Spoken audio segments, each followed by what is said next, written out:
And joining me now to talk about a lot of things on this day of many, many developments, our friend, the New York Times columnist Tom Friedman, CBS News foreign correspondent, all-star correspondent Clarissa Ward, and plus we welcome the managing editor of Time magazine, Radhika Jones. Welcome to you, Radhika, and our friend Jeffrey Goldberg of The Atlantic and Bloomberg View. Let's start first on the Iran thing. What do you take from what the Iranian foreign minister told Liz Palmer this morning, Tom? Not much, Bob. The fact is that the Iranians aren't in these negotiations by accident or for tourism. Let's go back to the Iranian election that brought the foreign minister and the new president Rouhani to power. 6 men were allowed to run in that election. They were called, their names were Mr. Black, Mr. Black, Mr. Black, Mr. Black, Mr. Black, Mr. Light Black. And it turns out that 51% of Iranians all rushed to the guy who's just a little more moderate than anybody else. Actually, the word is they're actually 64%, but the government said, let's just keep this to 51%. And what were they saying? They're saying, we're tired of the sanctions. We're tired of being disconnected from the world. We already gave you one green revolution. Would you like another? Okay. So the Iranians are in these negotiations for regime survival and perpetuation.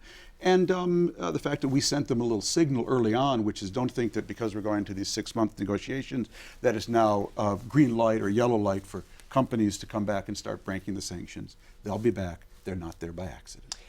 Jeffrey, we're obviously seeing a change in tone. But obviously, for these things to be successful, there has to be a change in more than just the tone. The amazing thing about this process is that nothing has actually happened. I mean, the interim agreement has not even been implemented. The talks that he temporarily suspended were just technical talks to move toward implementation of an interim agreement. So we don't know where this is going. I believe that the Iranian regime, the president and the foreign minister, are authorized to freeze in place, but I don't get the sense that they're authorized to actually dismantle the program. So the hard stuff hasn't even begun. You see all these mini eruptions, but we haven't even begun to see how difficult this is going to be. Well, Radhika, is this a good thing or a bad thing? Are we wasting our time doing this, or should we be at the table? I think we should be at the table. I mean, as Jeffrey said, we're in the run-up to an interim deal, so it's very much in the future. But I don't think the feeling on that has changed. What about you, Clarissa?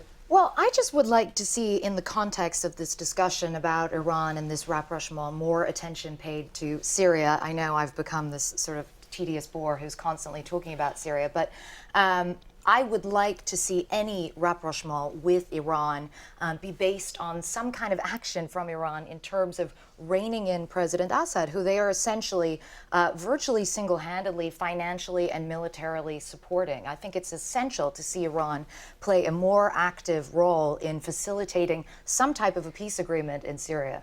But that's, I mean, I agree. I agree with you, but it's a lovely fantasy. I mean, the Obama administration has 2 agreements with despotic regimes right now in the Middle East: Syria to get rid of the chemical weapons, and Iran to begin negotiating on the nuclear file. There doesn't seem to be any interest on the Obama administration to open other files. Iran is the major state sponsor of terror in the world, and there's not an interest in discussing that, and there doesn't seem to be much interest in discussing Syria. So I don't think we're going anywhere. I think as a result of that, the administration has a reputation in the Middle East for having a complete lack of coherence and consistency in its policies there. And while they have been good at sort of spying opportunities and zoning in on those, and even taking risks to do so, there really is a stunning lack of clarity when it comes to a larger policy in that region. Yeah, I would say that the Middle East has a reputation for not getting along with itself, and and at some point we have to decide when, how much do we invest in trying to sort out a fight between Sunnis and Shiites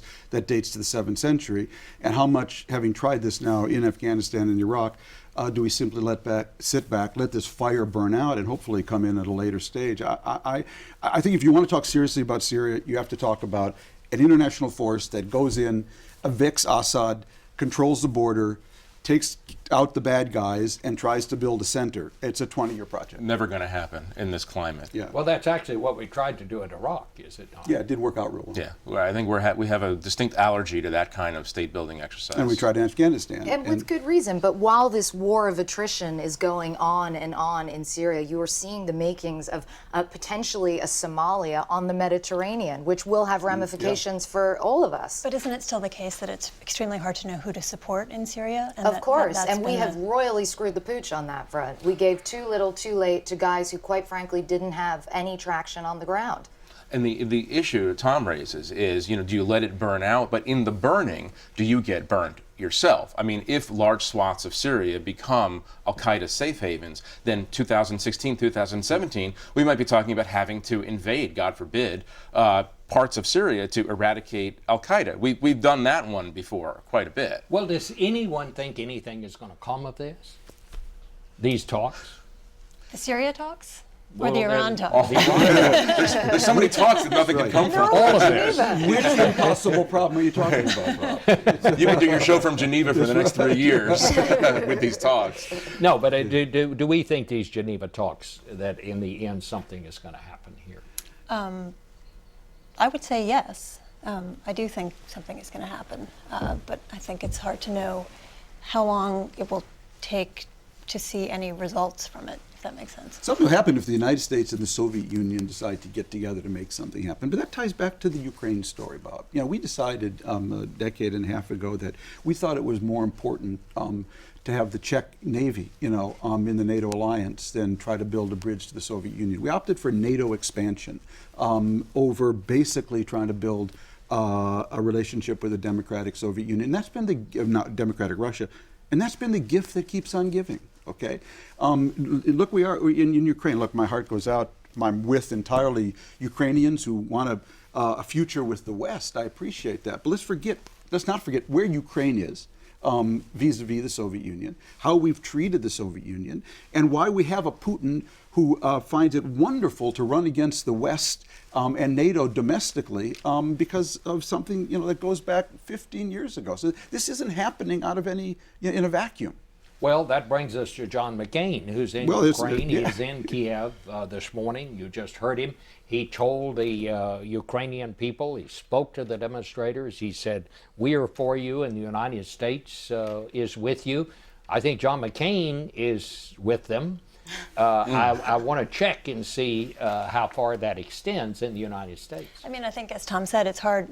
We have it in our DNA to love the sight of free protesters out in the square. The colder, the better.